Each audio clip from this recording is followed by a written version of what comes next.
Hello. Okay. Do you know where we are? Ernie put 3:9 in the last one, but I think it's 3:14.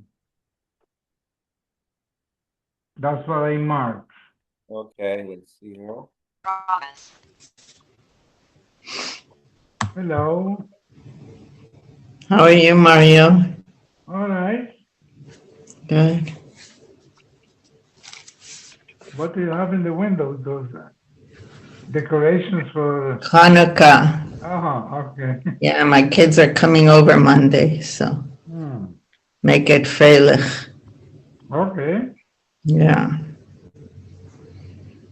Hmm.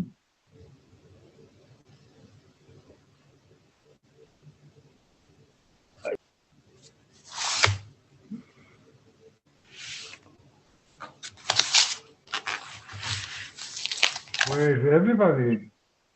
Oh,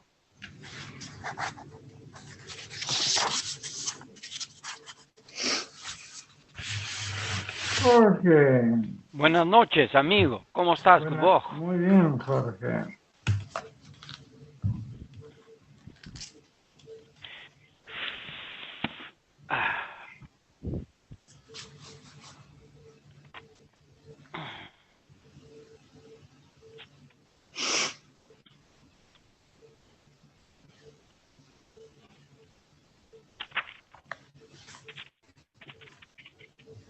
Hi, Benny. Very good. Shavuot Tov. Shuvah. We are in the first two or three psukim.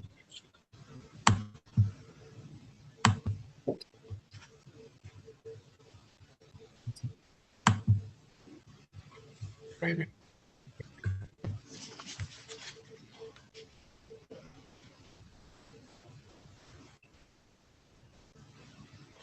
Okay. Shavuot Tov, everybody. Shuvah. Just some housekeeping. Next week, there's no shiur because we're away in Shabbos Hanukkah, But we'll resume the week but after. we'll resume the week after. Okay.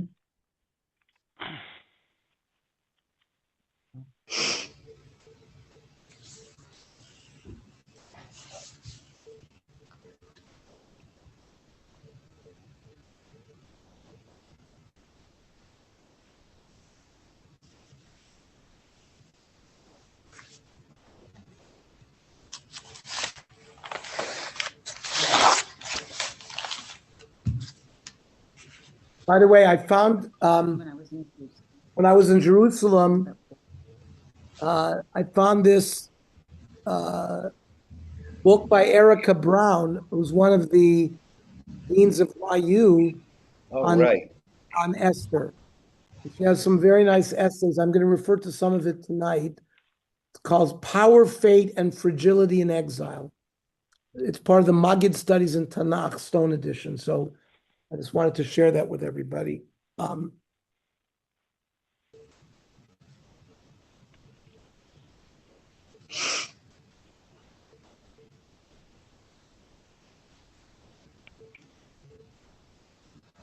We are on Pasuk Test. We're in Perek Gimel, Pasuk Test.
Pasuk Tes. Imal Melech Tov. We're still in Haman has just completed speaking a lot of Lashon Hara about Klal Yisrael. They don't keep the mitzvahs anymore. There's no Achdus. He tried to say that by destroying this nation, it's not going to really cause a problem for you. So therefore, after laying out his initial reasons, he says, "Imam Melech Tov Yikasev Le'abdam." He wants it to be recorded that they should be destroyed. Maseres alafim ki karkesef. And I will give the king 10,000 silver talents. Eshkol ayidei osei amlacha. Lavi al gitzei melech. And it will be put into the treasury of the king.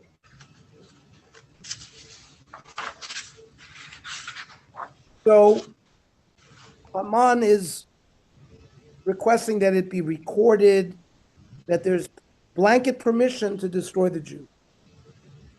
And the general population will carry out the extermination. Not going to be necessarily by governmental body. And the Aseres Alavim Kasef was a huge sum. We're going to talk about how much it is, equal to the value of the entire nation. Therefore, there would be no reason for Achashverosh not to agree to this. There's a famous Chazal brought by Reish Lakish. On Reish Lakish, this is the Gemara Megillah Yud Gimel Amud Beis. Galui v'yadua l'fnei Misha Amar v'yaha olam. It is a known thing before Hashem. The Osid Haman Lishkol Shkolim al Yisrael. He is going to offer to pay Shkolim in order for them to be exterminated. Lefichach Higdim Shikleihen Lishkolah. Therefore, he gave precedence. He gave a mitzvah to Klal Yisrael. That on the first of Adar every year, they would make an announcement that all of the Jews have to give Machzis shekel.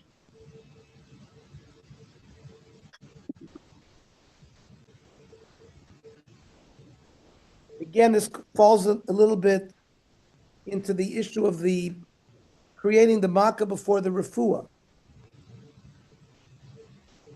Now, Hafshkol Tosfos in Megillah says that the Hafshkolim was given by 600,000 adult males. Tosfos says that amount equals 10,000 silver talents. But that cheshbon doesn't work. 1 talent is 3,000 shkolim. This is the 600,000 shkolim equals 300,000 shkolim, only 100 talents. And Haman is giving 10,000 talents. So some say that a copyist made a mistake when he transcribed Tosfos. Yeah. Tosfos wrote an abbreviation, Chet Shin, which whoever copied that Tosfos thought it meant Chatzi Shekel. But really, it means Chamishim Shkalim, 50 shekel. Because an adult male is, when you make a vow using Erech, you say Erech Alai, an adult male is valued at 50 shekel. So if you value 600,000 men at 50 shekel, it comes out exactly to 30 million shekalim, which is equivalent to the 10,000 silver talents.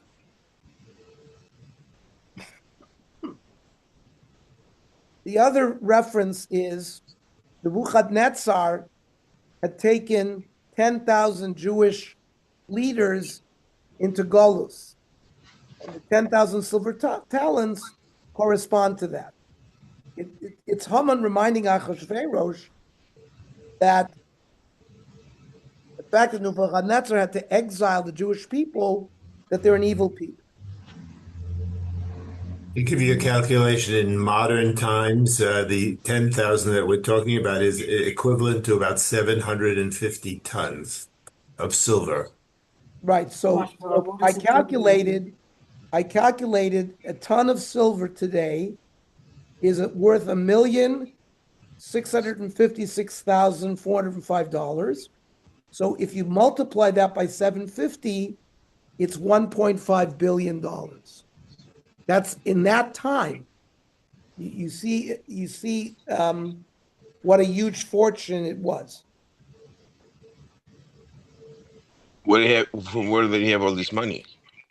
So last week we said that Nebuchadnezzar had taken a lot of this money from the Beis Hamikdash, from the Judean kings, and Haman had gotten all of the money from he had found the treasure houses of Nebuchadnezzar. Ernie, the calculation sounds good, but it doesn't stem. That's at today's price, which is $63 an ounce of silver, which basically, when you went back to silver in those days, maybe I don't know how much it was per ounce. So it can't be the same price today. It's just an inflated price. That's why it's $1.5 billion or billion, whatever you have. But it's not the same calculation. It's not the same calculation. You just calculation in today's money. Based on today's silver price. Today's silver price, correct. It was still a lot of money regardless when it was then also.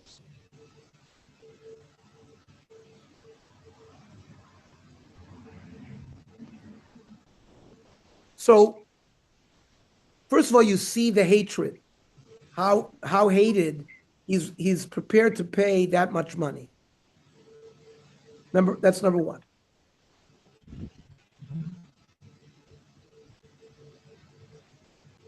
Basically, he's also buying them from the king, and therefore he can do what he wants with them. By the way, we're on Pasuk Tet, correct? Gimel Tet. Pasuk Tet, correct. Yeah.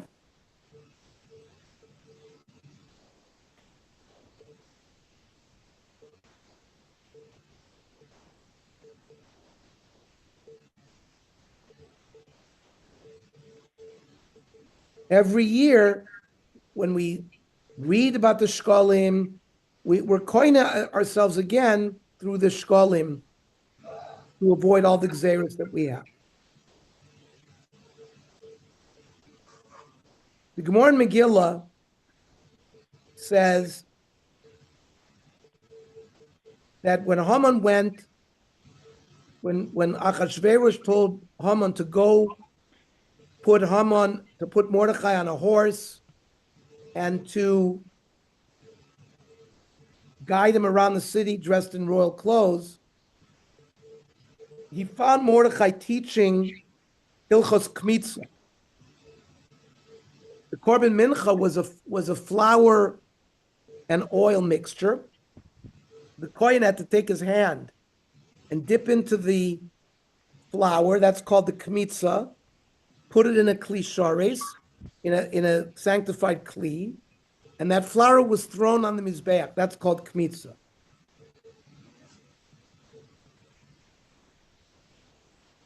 And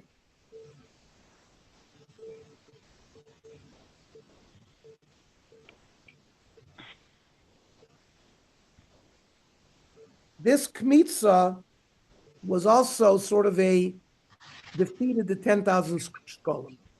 And again, we did this calculation, and it's really, like we said, it's 50 shekel, not a half a shekel. Okay. Ernie, there's an interesting commentary from the Or HaChaim that I'd like to just read. Please.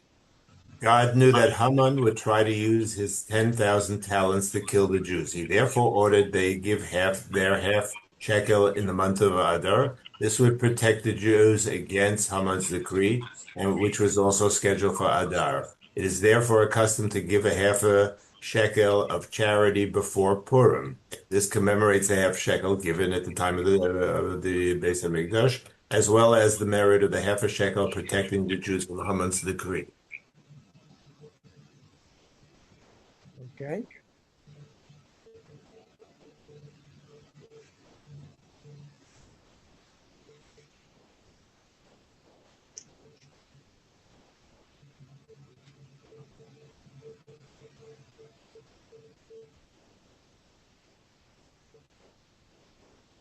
Ernie, but there's also a midrash. Yes. The midrash says that on the first of Adar, the announcement is made that the shkolim must be given, right? And therefore, so God negated Haman's plan. It's on Megillah 13b. According to Tosfos, the Megillah 16a, half shekalim given by the 600,000 adult Jewish males after the Exodus are equal to 10,000 talents, silver talents. This calculation is difficult, however, because 1 talent equals 3,000 shekalim, and 600,000 half shekalim given by the 600,000 Jews equal 300,000 shekalim, only 100 talents, not 1,000. I went through all of this, Walter, before I came before you came on. Yeah. So the way we resolve that is because each person in an erech vow is worth 50 shekalim. Right. So if you multiply the 50, then you'll get. Yeah, that's what he said in the. Sorry, I didn't hear I wasn't here when he said that.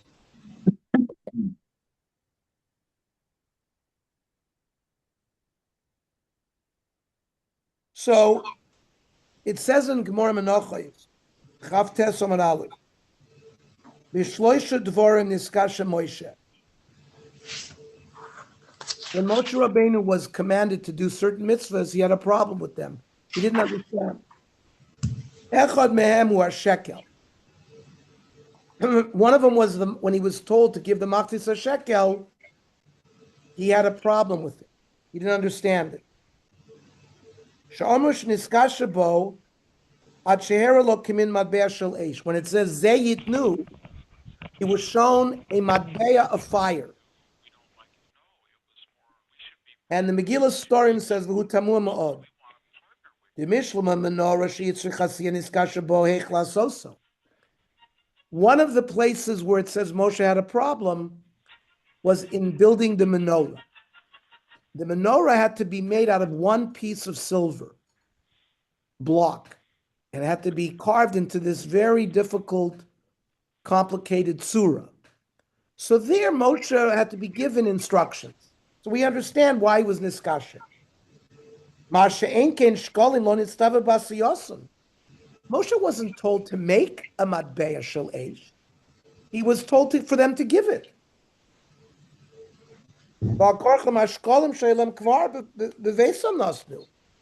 They just had to go into their house, give the machzis shekel that they had, and give it. What's the problem was that? Moshe. So the Megillah story brings the Ramban, who says, "Danavim kisharotzu kishiyukim ledivreya." All of us that have spent many years now learning the different Nevi'im, we know that many times they created a physical action that solidified what they were going to say. Like when Shmuel told Shaul that the Malchus is going to be ripped from him, what happens? Shaul grabs Shmuel's cloak and Shmuel turns and the cloak is ripped. And many, many other examples. Hutzruchu lasos poel dimyon kigon lahashlich even. Like also remember when Yohanan and David, and they shot arrows, and if it was beyond David, it would be safe, and if it was not, it would not be safe. Says the Rambam, Zanir Lefyanius Daiti, Shoresh hatam b'mitzvah sha'af shehein begashmias. Even though mitzvahs are carried out physically, shehein poel dimyon la'or b'poel dimyon sha'oisim begashmias midas al yoinos. It's supposed to arise in us certain supreme elevated midos. We go on shetokim b'shofar shel ayil. We blow a ram's horn. La'or hamida mechuna b'shem shofar. There's a midah called shofar, and the ram's horn elevates it for us. So, what Moshe had a problem? What is going to be this giving this coin? What is that going to create above that it's going to be good for Klal Yisrael? Ad sheherlo kamin madber shel eish, sheherlo ha'inyan mashetzus ha'mebeh hu poel dimin negdo. And zelu umazeh salokim. HaKadosh Baruch Hu made this as a counterweight to that. Even Shahaman Ratzala Akor Klal Yisrael. Haman wanted to destroy Klal Yisrael. Hayinyan Kemoshem Avram B'dor Aflaga Shu Okar Shlo Yemi Shemor Akdushla. There won't be anybody to bring holiness to the ground. Haman wanted to do the same thing like the Dor Aflaga. Just like they needed Shkolim to build the Mishkan, so Haman needed to bring down the Koach HaTumah. And that's why HaKadosh Baruch Hu told Klal Yisrael, give their Shkolim before. The Kedusha had already been brought down by Klal Yisrael before the Koach HaTumah could be brought. And just like the Megillah Storm says there are 10 Midos B'Kedusha, there's 10 Midos in Tumah. And that is the 10 sons of Haman. He is represented by the 10 aspects of Koach HaTumah. And that's why Haman wanted to hang Mordechai on that tree. 50 amas high. Again, it's sort of to cause Kedusha to be surrendered by Tumah. And there's 50 Sharei Tumah. And eventually, Haman got hanged on the very same tree because the Shkolim had been given by Klal Yisrael before, so the Kedusha could win out over the Tumah.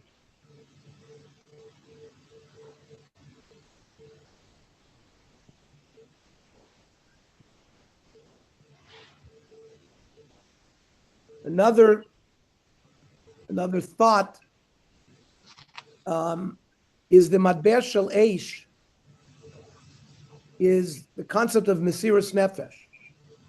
That because Esther and Mordechai are going to demonstrate Mesiras Nefesh, that's what Moshe had to be shown, the Madber Shel Eish. That it's internal Mesiras Nefesh that's going to win out. Okay. Pasuk Yud. Vayosar HaMelech es tabato ve'al yado. Achashverosh removes the king's ring from his hand. Vayitna lamon ben amdosa agog yitzor Yehudim. And this is like, this is the final stempel of approval that Haman has authority to act on the king's behalf. The signet ring is used to seal official documents. Therefore, Haman has now been given autonomous control over the Jews. Now, there's a famous Chazal based on this Pasuk, which is brought in the Masechta Megillah Yudalad Amud Aleph. Omer Rav Abba Bar Kahana, Gedoyla Asaras Tabas Yoser Me'arba Shmona Neviim B'Sheva Neviyosh Nisnabul En Yisrael. The removal of Achashverosh's ring was greater than all the prophecies of the 48 Nevi'im and the 7 female Nevi'ot. Shekulan lo hechzirim lemuter. What was the point of the Nevi'im? It's to make us do tshuva and to get us back on the right way. But all of the prophecies, the 48 Nevi'im and the Sheva Nevi'os, really didn't help. Ilu hasaras tabas hechzir lemuter.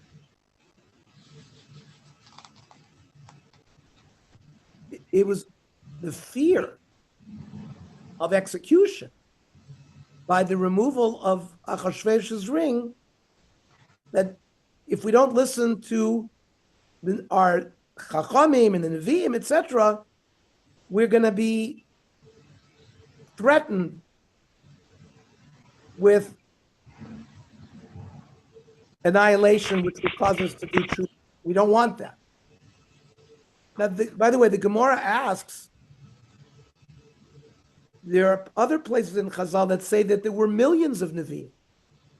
Harbe Nevi'im andulam Yisrael kiflayim kiyotze Mitzrayim.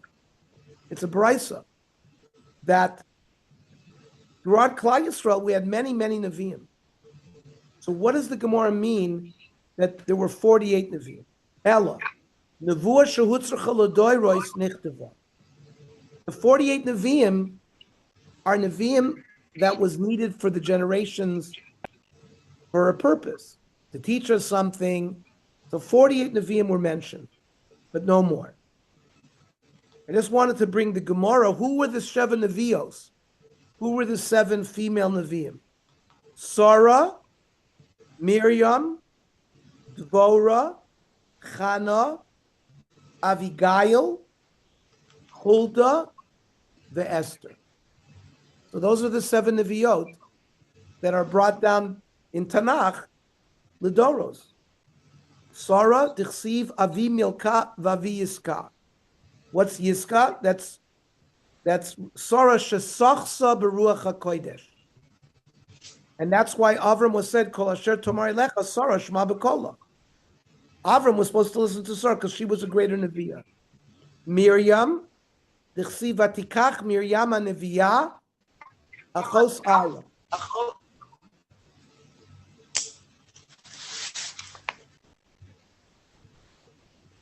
Dvorah, Udvorah Isha Neviah, Eshet Lapidot.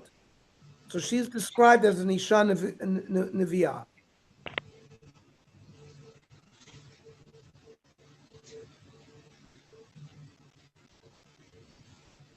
Chana, Dichsi Vatispalel Chana, Vatomer Alatz Libi Bashem, Ramakarni Bashem. And she said, Rama Karni v'lo Rama Pachi. David Shlomo shenimshu b'kira nimshu chamalchus. He predicted that those kings that were going to be anointed with a horn, their kingship will last.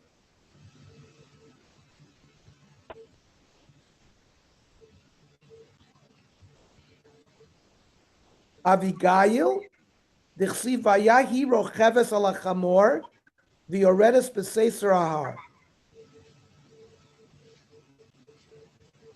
And the Gemara goes on that they showed her maros. They showed her maros dam. She was an expert at dam nida.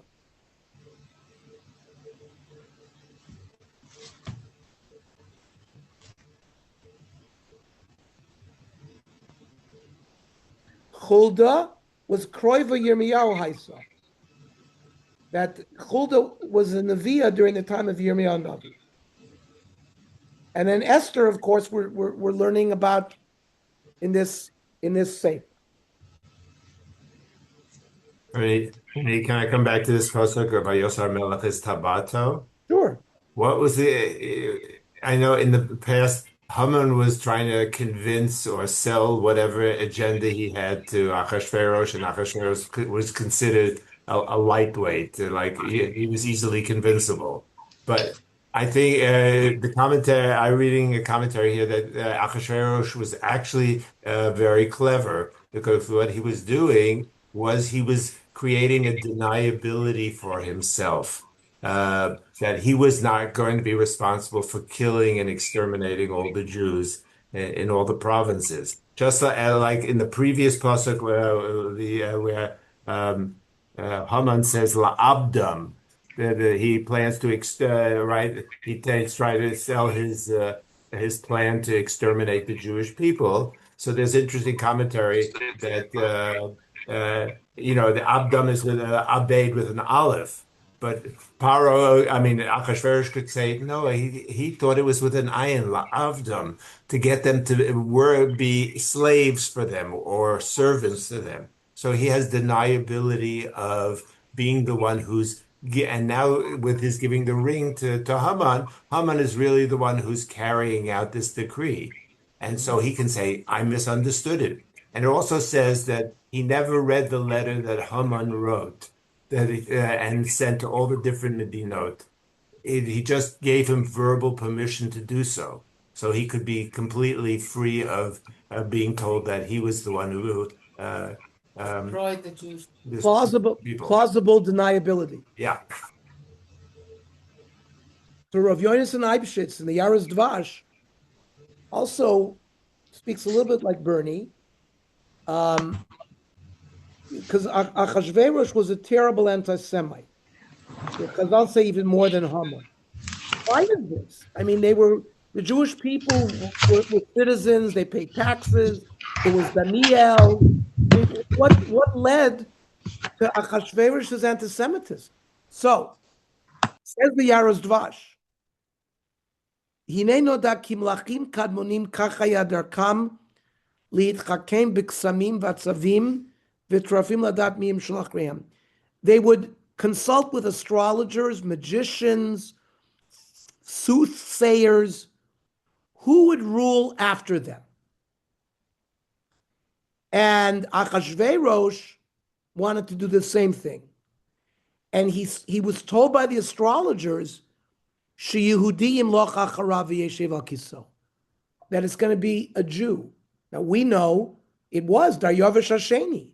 It was Achashverosh and Esther's son. And he was bitterly upset by this. And therefore he developed a great hatred towards them. And when Haman comes with this idea, so he has great happiness. And this explains why he's such a Soneas Yisrael.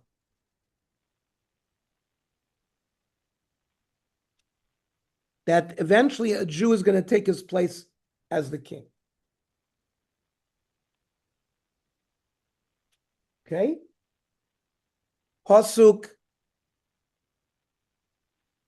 Yud Aleph.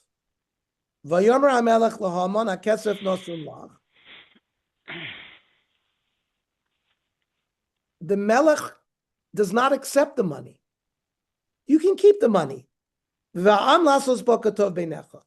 And you could do whatever you want with the people.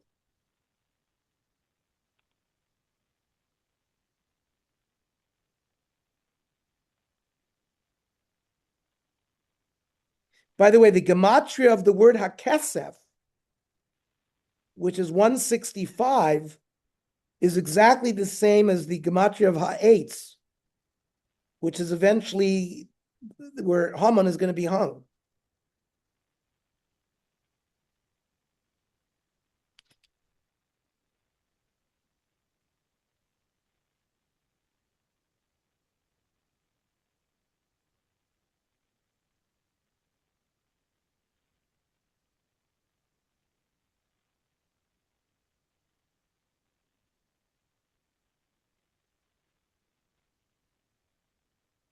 So what's the Manas Halevi points out that this was very valuable. So the money stayed in Haman's estate. Now, who inherits Haman's estate? Mordechai, right? Because later on, Esther gives base Haman to Mordechai. So all of the money is going to fall into Mordechai's hands. What are they going to do with it? They're going to use it to build Bayis Sheni. Say Chazal, b'nei banav shel Haman lamdu Torah b'bnei Brak. So this chus of tzedakah remained for Haman's generation, because tzedakah tatzal mimaves.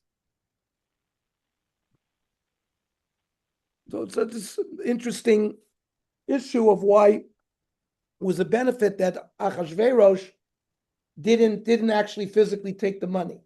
It ended up in Jewish hands. Pasuk Yud Beis.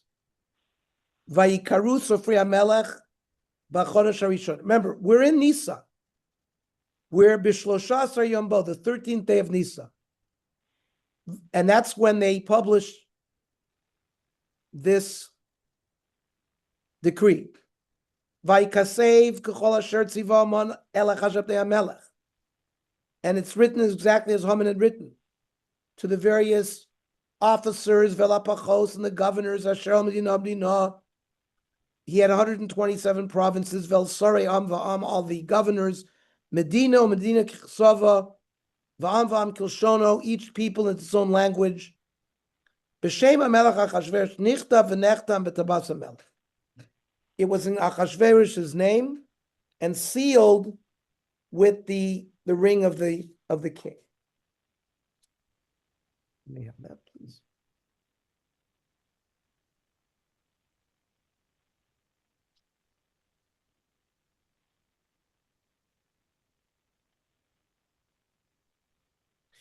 Some say that Haman waited until the 13th of Nisan, because the first 12 days of Nisan, the Nesiim in the Chanukas HaMishkan brought korbanos every day.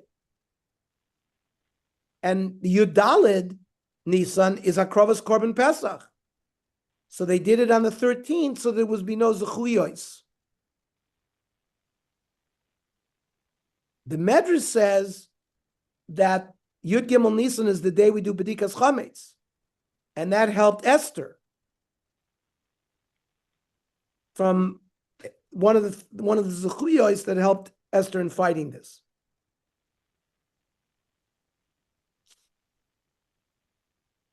You can see that Haman was Zoriz. He was quick in his actions. The same day that he convinced the Melech is when it was written and spread. Everything was done quickly.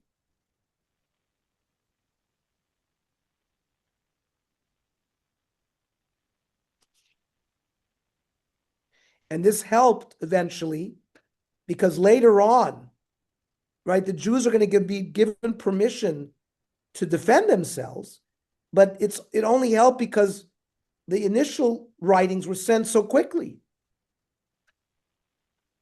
Remember, there was an attempt, La'ashiv et Asfarim, to call these books back, but the Melech didn't want to do it, so they had to write new books that basically explained the original decrees. When we're there in the second books, the Jews were given permission to defend themselves. But if the initial books had not been sent right away,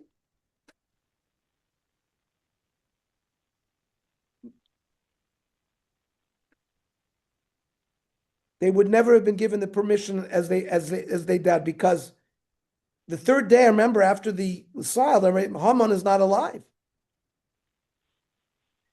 And so if it wasn't done right away, maybe the books wouldn't have been sent. And if the books wouldn't have been sent, the Jews wouldn't have been later been given the permission to defend themselves.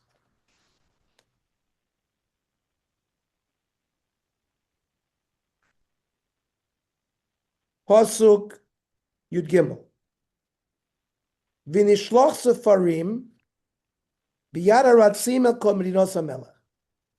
Couriers were running, bringing this decree to all the provinces. Lashmid, larog, labed, to destroy, to slay, to exterminate. Et kol haYehudim, minar vad zakein, from young to old, taf v'nashim b'yom echad, when? B'shlosha asar l'chodesh nemasar chodesh adar u'shlosh avos. 12 months from now, which is going to be on the 13th day of Adar, and they will be given permission to plunder their possessions.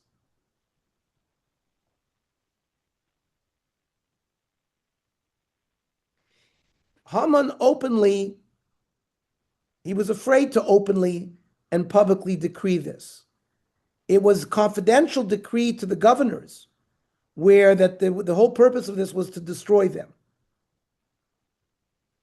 These Patshegen Aksav, which are public documents displayed in every square, It was just, they would have to be prepared for military action.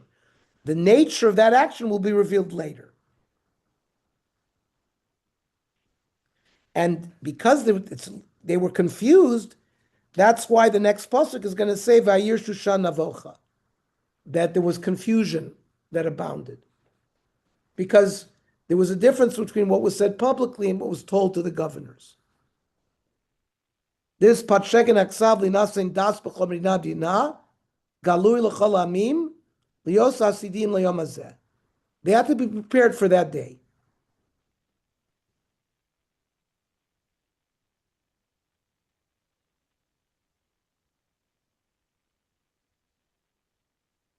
The Gemara in Megillah, Yud Beis Amud Aleph.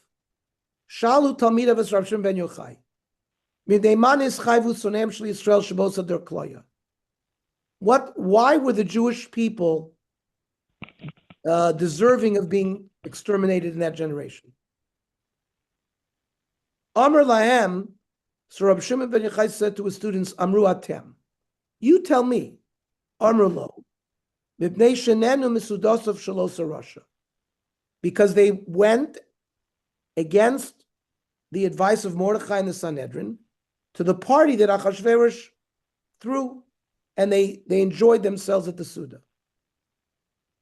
Amr lahem. So Rabbi Shimon ben Yochai responded, Im kain, shebeshushan yeharagu, shebchala olam kolo al yeharagu. Only the Jews in Shushan came to that final party. If you are correct, it would only be the Jews of Shushan that were deserving of extermination, not the other Jews. Amrulo. So that student said to Rabbi Shimon ben Yochai, Emorata, you say, that 70 years before, when Nebuchadnezzar had brought out the idol, only Hananiah and Mishael Vazariah refused to bow down. Everybody else bowed down.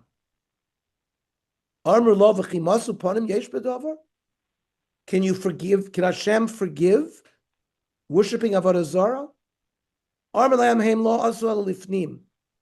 Jewish people, when they bowed down to the idol of Nebuchadnezzar, they did not accept it as their God. It was only they were faking it. So too, this decree and this fear that was created was only sort of to show. HaKadosh Baruch Hu, in the end, did not intend to destroy them.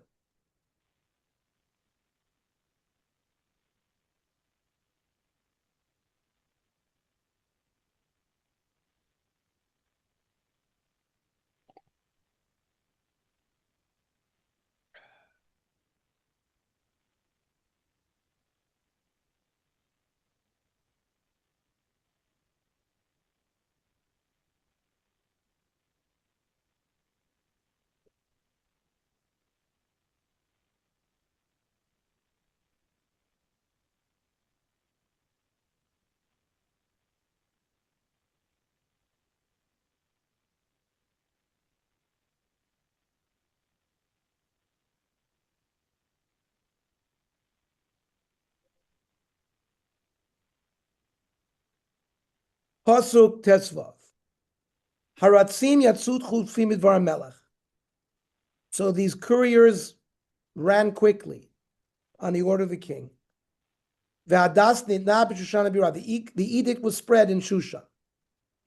Ve'amelech ve'aman yashvu lishtot. Achashverosh and Haman have a meal. Ve'a'ir Shushan navocha. So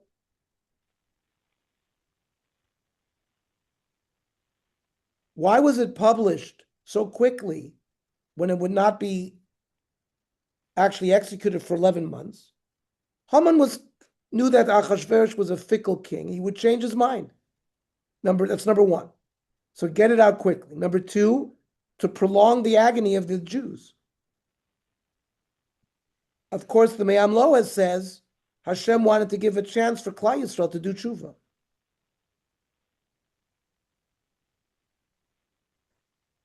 One reason why they sat down to the meal is that Haman wanted to get him drunk so that he would not reconsider before sending these couriers. Now, in this new book that I showed by Erica Brown, Esther, Power, Fate, and Fragility in Exile,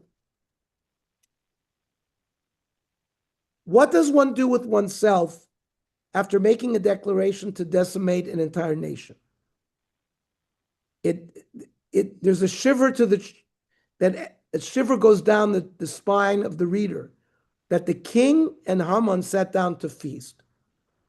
In this intimate meal, two leaders of a vast swath of the ancient world gorged themselves, a metaphor for their narcissism. The king's self-absorption that's being shown throughout our Sefer, the wealth without limits, judgment without consequences. All that is important is their own satiation. The simple breaking of bread becomes an act of cruelty.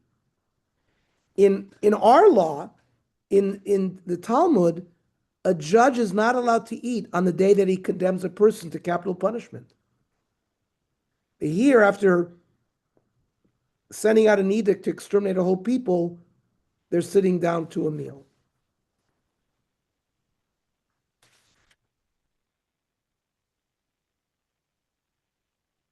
Haman's victory meal is not dissimilar to what the brothers did after they threw Yosef into the pit, which we read about this morning. What did they do? They sat down to a meal. When they found that the pit was empty, there was no water in it, they sat down to a meal. We see a lack of empathy allows an innocent person's potential demise to become a source of celebration. The Ibn Ezra says that only 9 of the brothers sat to eat. Reuven was not there. And the Bechor Shor comments that when shepherds eat, they don't eat in a full group. Some eat while others watch the flocks. And that's where Reuven was. The Chizkuni say that the brothers sat at a distance from the pit. So there's a little bit of compassion.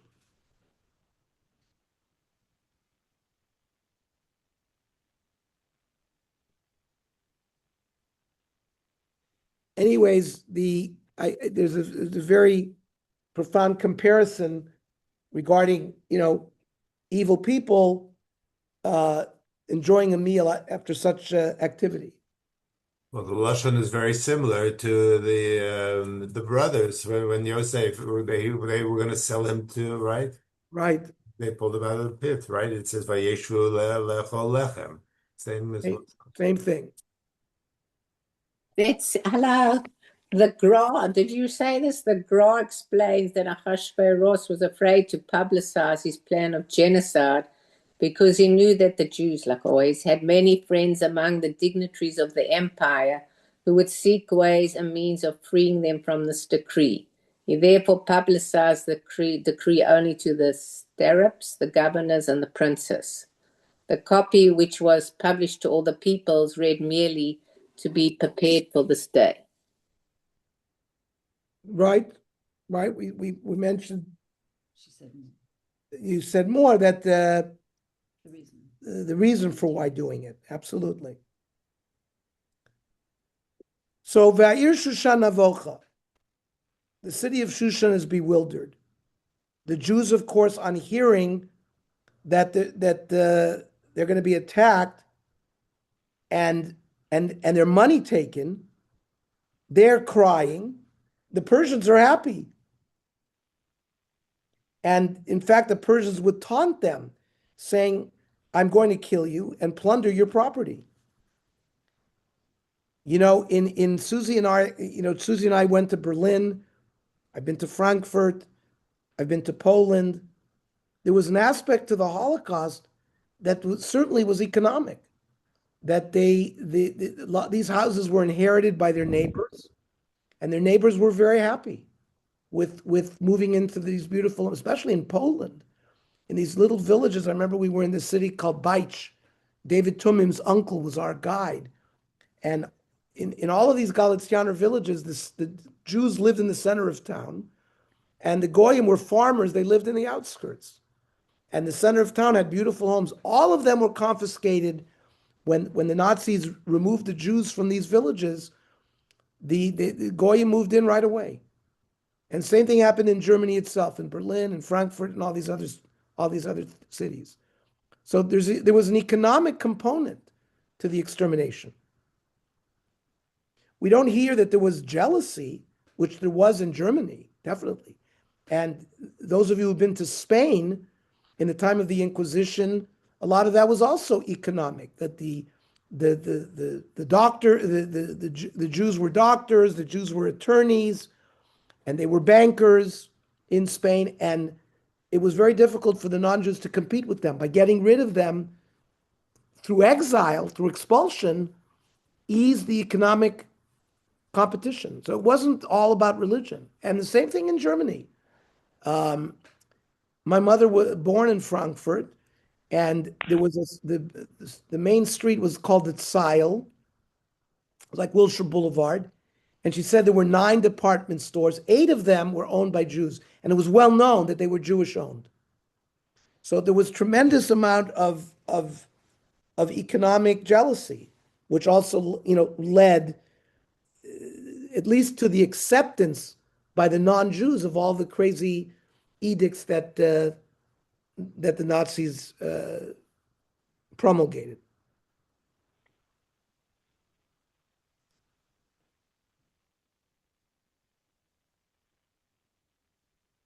Let's start Perek Daled.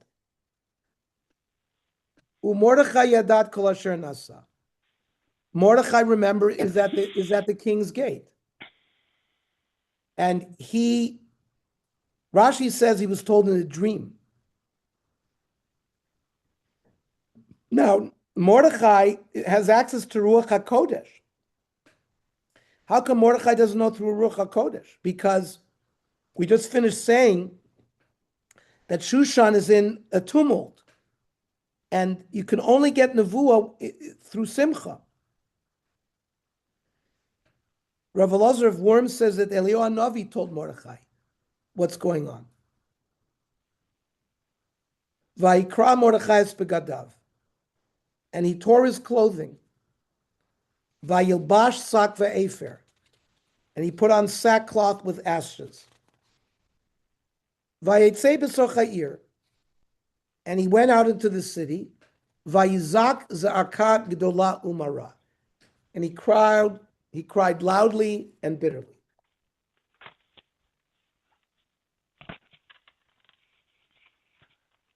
So the real Gzeira, as Esther said, was really hidden from the Jewish people. The masses didn't know that they were going to be killed. One of the reasons is that they shouldn't make plans to be mevatel this Gzeira. But Mordechai knows about the Gzeira right away. And Mordechai spread the news to the Jewish people.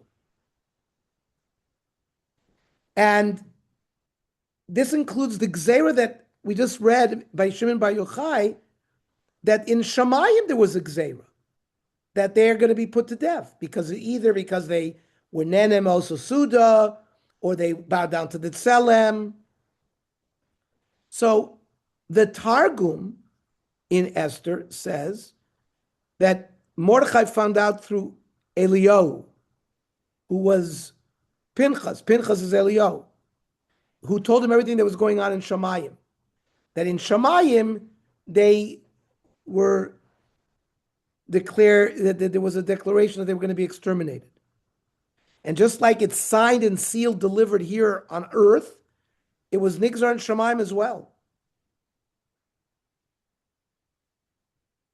The only thing is, the Medrash says, Chatum Batit. It was signed with clay. And the purpose of HaKadosh Baruch Hu sending Eliyahu to Mordechai is that, through tefillah,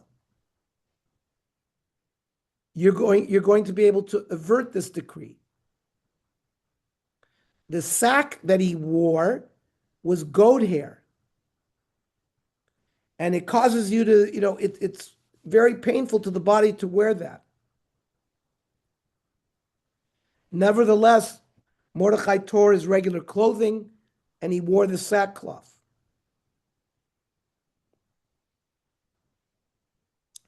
And the purpose was that Mordechai should daven to mevatel the gzeira.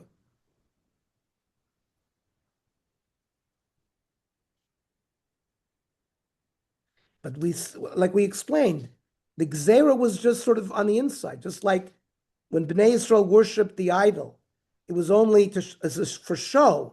They didn't really mean it. So too, the gzeira is just lifnim. In order to be more tshuva. Then the Medrash says that Eliyahu ran to all the various avos, including Moshe Rabbeinu, and said, "What are you doing? How are you going to protect your people?" So they said, "Well, they were Nenu Yisrael Misudosha Shalach Hashverosh, and therefore they deserve this." So Eliyahu pointed out to Moshe Rabbeinu, "Iro and Naaman, kama pamim amarat ala peretz Yisrael batat gzerasim v'tiyishchis." Many times you, Moshe Rabbeinu, saved Klal Yisrael from destruction by the Egel Azov, by other times in the Midbar. Moshe asked, "Isn't there somebody in that generation who can daven?" He says, "Yes, there's this person Mordechai." So Moshe told Eliyahu, "Go and tell him, so that he will stand and daven." So if we evaluate deeper, HaKadosh Baruch Hu dealt with the avos with midas hadin. Yud Kei Vav Kei is the name of midas harachamim, compassion. Elokim is midas hadin, and that's how, if you look in all of Sefer Bereshis, Yud Kei Vav Kei never appears with the avos. The first time it appears is with Moshe Rabbeinu. Ushmi Hashem lo nodati lahem. We're going to learn in Sefer Shmos that Yud Kei Vav Kei was not the Kadosh Baruch Hu dealt with the avos b'midas hadin, but the avos could deal with that. But with Moshe Rabbeinu, he was already given the midah of Yud Kei Vav Kei. And that's how Moshe Rabbeinu was able to stand in the breach, basically, and to get rid of these gzeiros against Klal Yisrael. There's another reason why Haman was happy when he did the poor and it fell in Chodesh Adar, where Moshe Rabbeinu died. There's no one who's going to help Klal Yisrael. But again, we know that Moshe was born on the same day that he died, so Haman didn't calculate correctly. If you look at the Rav Wosner, the Shevet HaLevi says there's in Tetzaveh, where it says, Ve'ata kach lecha, you Moshe should take. Who should you take? Mardror. Moshe is given the recipe for the Ketores. And the first ingredient is Mardror. If you look in Inkulis, Mardror's translation is Mari Dachya. That's Mordechai. So you can see this connection between the bittul of the Gzeira by Moshe and this attempt to be mevatel the Gzeira by Mordechai. Okay, I want to stop here. We will continue a lot in this vein. We'll talk more about the tearing your clothes and et cetera, and all the various things that happen in Perek Dalet. Ernie, so the idea of sakva efer is something that he's seen with the avos. Avraham Avinu, when he comes out of the kivshana eish, he's also his clothes are all burnt and there's ashes around him. And Yaakov Avinu, when he hears that Yosef is gone, he also does kriya. And it says, right, sakva. Yes. We're going to see other. The thing about Yaakov Avinu, Vayizak Zakah Gdola Umara, that's also going to come into play with Mordechai and Binyamin and this whole Yosef story. There's going to be a lot of parallels Like one of the Yeah. parallels we learned tonight about the brothers sitting down eating the meal, we'll see other parallels with Yosef and the brothers as well.